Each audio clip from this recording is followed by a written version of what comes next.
Vamos falar sobre esse movimento de evangélicos de volta para a Igreja Católica. Eu tenho recebido perguntas de pessoas sobre se é válido ou se seria bom voltar, por assim dizer, para a Igreja Mãe, a Igreja que Jesus fundou, deixando a sua Igreja evangélica. Eu quero principalmente falar sobre as razões que isso está surgindo, razões que, em grande parte, pesam, a culpa pesa sobre os evangélicos.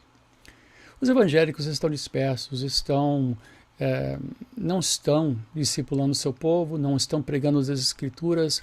Alguns transformaram suas igrejas em casas de show com uma tentativa de criar celebridades, tanto dos cantores como também dos pregadores. A linguagem visual de uma casa de show é de celebridade, não é de culto, não é de igreja. Igreja é algo que o povo de Deus realiza, Assembleia dos Santos, pessoas cantam, pessoas têm comunhão umas com as outras, enfim, é algo coletivo, enquanto numa casa de show você está no escuro e você assiste o que está acontecendo na plataforma. Essa não é a linguagem da igreja, certamente não é. Além disto, muitos pastores estão lançando mão de coaching. Eu falei com uns amigos da Sociedade Bíblica que estiveram num culto de 4 horas, uma celebração evangélica de 4 horas, onde não foi citada a Bíblia uma vez sequer. E a Bíblia não é pregada. É toda uma linguagem de autoafirmação. Até os cantores e as profecias, até de certos lugares pentecostais, está dizendo assim: você vai ser tudo que Deus que você quer que você seja, Ele tem sonhos para você, tem um grande destino para você, ninguém vai impedir para você ser tudo que você pode ser. Isso é coaching disfarçado de igreja. Isso não é algo do Espírito, certamente. Essas profecias são mais assim expressões culturais do que está acontecendo hoje nessa coisa de autoafirmação, das ambições pessoais. Em vez de dizer, olha, nós somos perdidos pecadores, não fosse pela graça de Deus, nós estamos dizendo, você é alguém, você vai ser alguém, e a Bíblia não promete que nós seremos alguém. Paulo disse, nós discípulos, nós apóstolos, somos o refúgio do mundo. Nós somos como se fossem os últimos na fila. Mas tem gente que diz, não, nós nascemos para ser cabeça e não cauda. Então essa afirmação de sonhos, afirmação de identidade, afirmação de destino grandioso aqui na Terra, não é bíblico. Não é bíblico. Então a igreja perdeu o rumo, enquanto alguns líderes muito influentes estão desmerecendo a Bíblia, dizendo que ela não está atualizada, que ela precisa ser atualizada, que ela não é suficiente para fé e prática. Estão desconstruindo a Bíblia e estão sendo aplaudidos por muitas pessoas, porque são muito habilidosos, falam muito bem, se expressam extremamente bem, são populares. E a igreja está se perdendo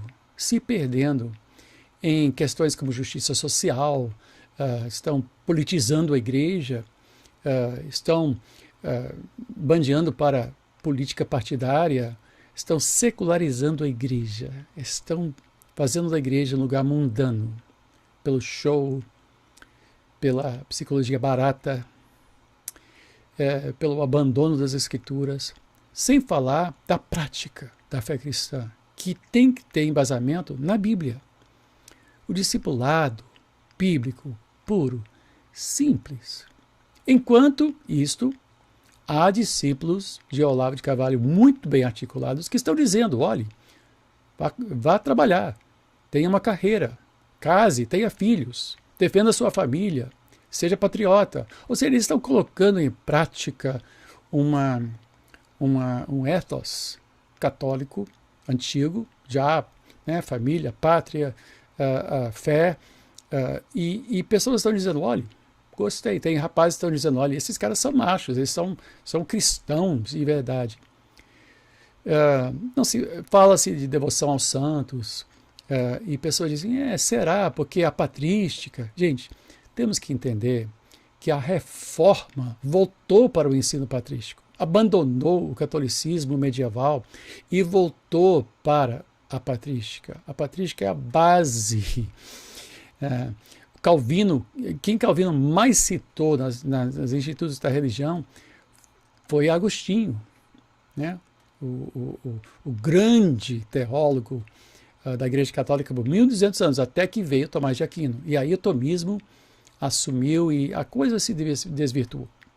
Ele foi um homem brilhante, tem uma história brilhante, mas para pessoas voltarem para a devoção aos santos, para uma vida de peregrinação, de penitências, isto não é a solução. A solução da igreja é redescobrir as Escrituras, pregar as Escrituras e vivermos uma vida piedosa, uma vida honesta, uma vida bíblica, de fidelidade à sua esposa, de uma vida de pensamento puro, de palavra simples, de palavra humilde, em vez dessas grandes pretensões, em vez desses superastros evangélicos, de sermos, falou aos pastores, sermos bons pastores, homens piedosos, homens de oração.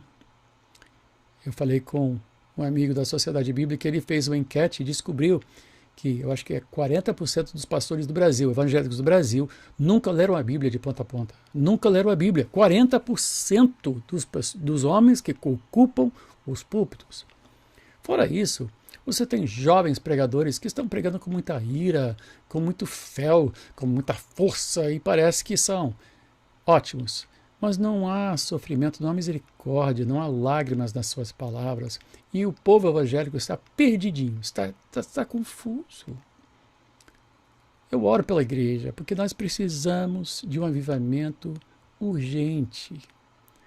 Um avivamento não de festa, não de encher o Maracanã, mas de igrejas dobrando seus joelhos, orando, buscando a Deus, se arrependendo dos seus pecados, socorrendo pessoas, estendendo a mão, falando de Cristo para pessoas perdidas, em vez de tentar eleger seu candidato que acham que vai defender as suas causas.